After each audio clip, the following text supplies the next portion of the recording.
Hey everyone, John Hayden back with you here at Greater Wilton Manors, and I've got a somewhat familiar face, a very cool guy joining me today, Benedict Cork.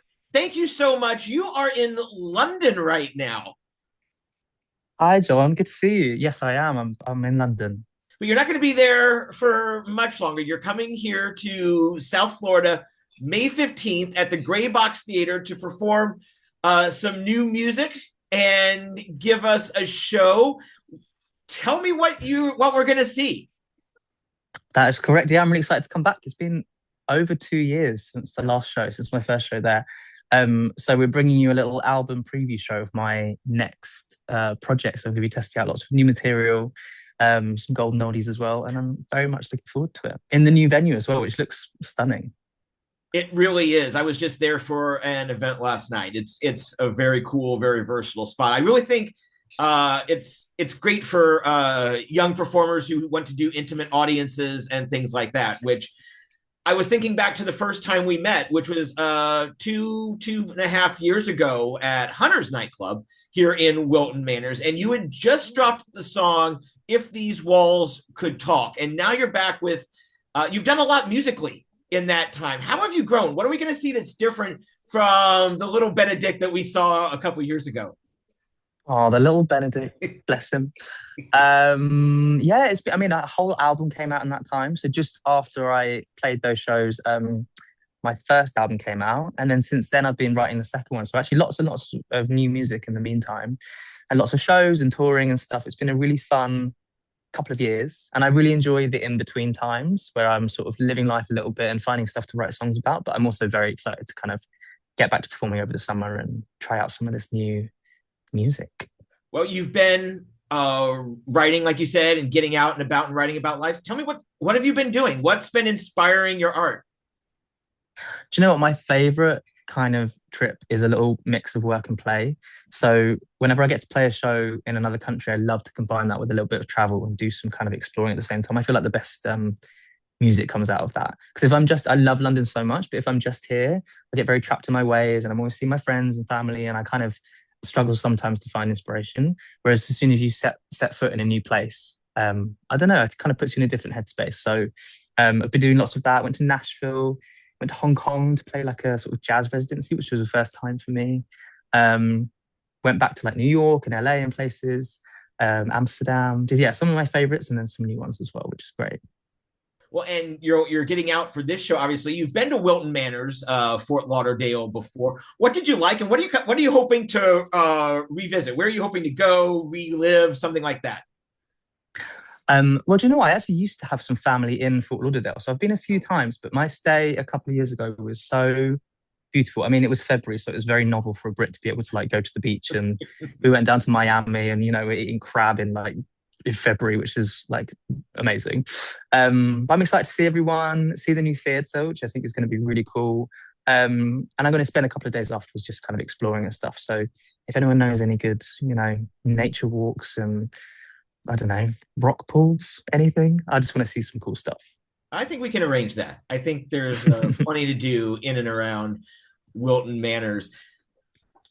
You played Hunter's nightclub, which is a very intimate setting. I believe that show was in the round.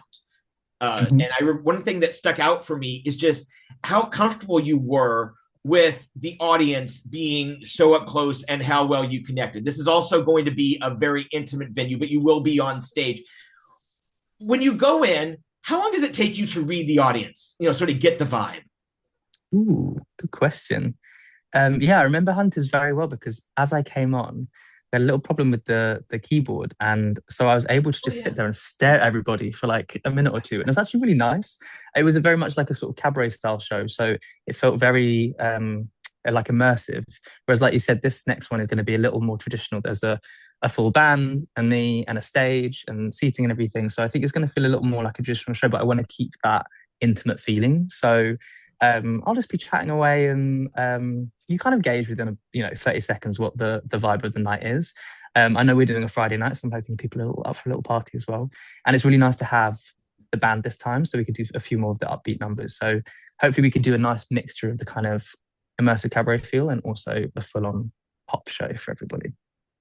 Now, do you travel with the band, or will you hire local musicians while you're here? I've met some lovely local musicians who I'll be rehearsing with. So I'm excited to play, but they're amazing. I've seen videos and stuff; they're awesome. Yeah, as much as I'd love to travel with my band from London, it's a little tricky these days with all the rules and regulations. So I'll be using some lovely local players. All right, so you're here May 15th, and then we kick off Pride Month. Now in the US, we do it. We've got like 4 weekends in June, and we just kind of hit every place. Brits sort of and Europe sort of spreads it out across 2 months, right? You've got like, is it Manchester Pride at the end of July? So you've got 2 months of partying.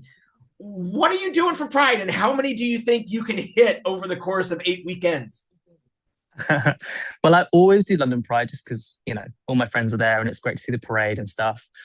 This year I'm going to World Pride in Amsterdam for the first time, which will be amazing because I love Amsterdam as a city, but I've never seen it come alive in that way.